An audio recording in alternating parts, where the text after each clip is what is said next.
Hello mga karay, mga kayo, mayong palis na diri sa Texas, mag alas 4 na hapit.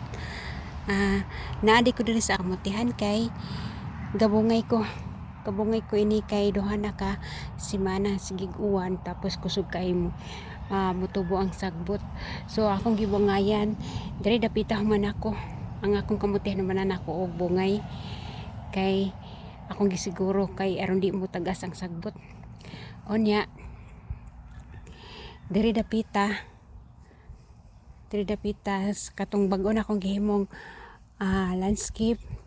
Akong gi usob ang akong plano, ako na siyang gitamnan og zucchini kay nindot ang zucchini, dili siya mukatay, mukha na siya kanang wala siya og bros, dili siya bahin. So mo'y akong gitanom ni ani kwan siyam kabuk ang akong gitanom ani panitubo. Gahapon pa na akong gitanom. Unya pagting inita ron nami sa 90 kapin, 92 man siguro. Tanawa ang among palibot, alas 3 sa mag alas 4 na sa hapon pagting inita.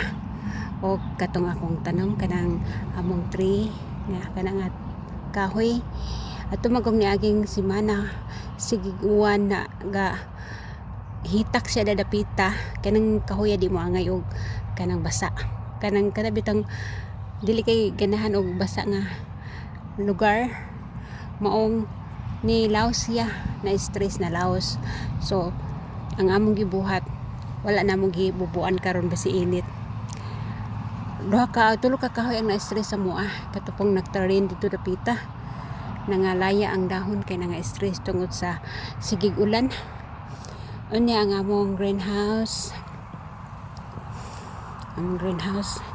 update sa akong gitanom nga repolyo o kani nga akong repolyo nahimo na siyang repolyo nya kaning violet nga repolyo nakano pa siya, namunga na jud siya og violet nga repolyo. Og ang akong cilantro sa balay man good, ako ra kay kusog mo kaon og cilantro.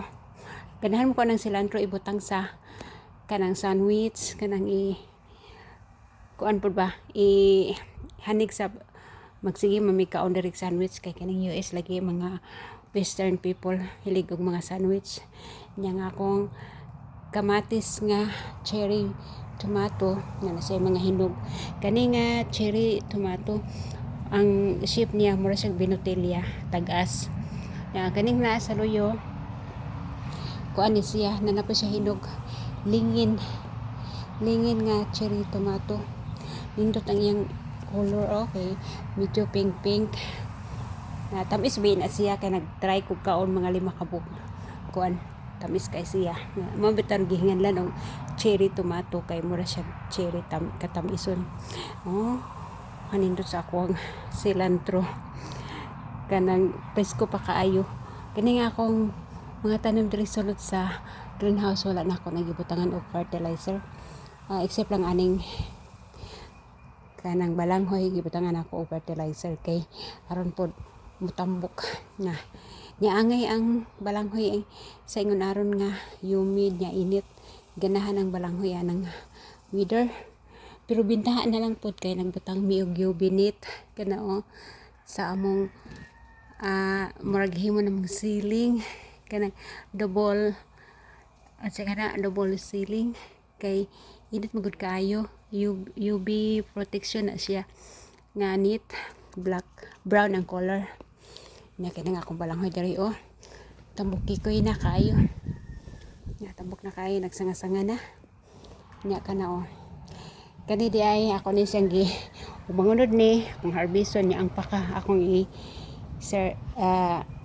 reserve for next year nga magtanom ko diri og daghan nga balanghoy sa sulod sa akong greenhouse kay ganahan ko ng puto kanang balanghoy mo ang puto ba nga mong mga prutas karon mo ni update sa mga prutas katulad ging nectarine kay nadaot siya sa sigig ulan asa putong among cherry blossom nga flowering tree kaya dito dapita kana diha dapita nadaot siya, nalaya ang iyong mo balik pa sa pagkabuhi.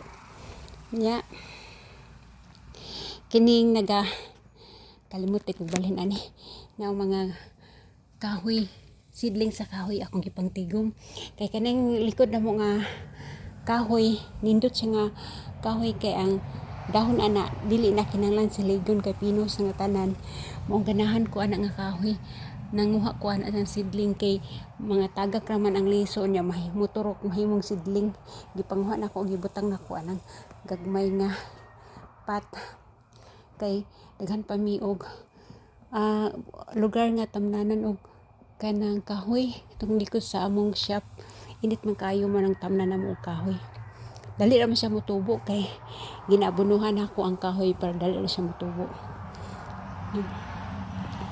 Og hang ako diay kanang atong Sunday gahapon lagi Sunday man gahapon gi tagaan na pud ko og ang ngalan di ana nga gabi kay kuan kanang air elephant nga gabi na din sa luyo. Sa front door na mo ang gitanom nako kay kining gabi di mo nga niginit, so diri dapita kay dili man kay siya buntag na siya minitan, so diri na ako gitanom kung alugbati. Kani di ay siya watermelon. Mabot mo saril ba na ni kalit ra man nagturok diha, pero ako na lang di buhi. Nagtanong po ko og kanang naamo koy nakita nga turok nga Bombay, so ako na lang gitanong diha ana nga kaniya tubig ni sa aircon gagas man ang kanang murag basta ang aircon magagas man akong isa man eh kuan po namo sa mga tanong bubo sa mga tanong mo ni ang among hinatag nga kanang air elephant nga gabi or taro. Kuan naman siguro ni siya buwak kanang tanom ba dili ni siya makaon ang undod ani. Siguro ako kabalo kay first time nako nagatanom og air elephant. Mudako man daw ning dahon ani, mao nang giingon gitawag nila air elephant. Nga naday koy daghan pong sidling diri dapita akong gi pangtigom kay ako ni itanom mga next week ako ni ipangtanom. Nagdibalhin ako ang kaninga kanang bulak man saging ba kung ibalhin diri kay init kay dito sa backdoor og naron nga summer na. Og sige mga ka-oray dili ang kutob ni akong mga vlog. Salamat ug ganahan mo sa akong video, paki-subscribe na lang po din.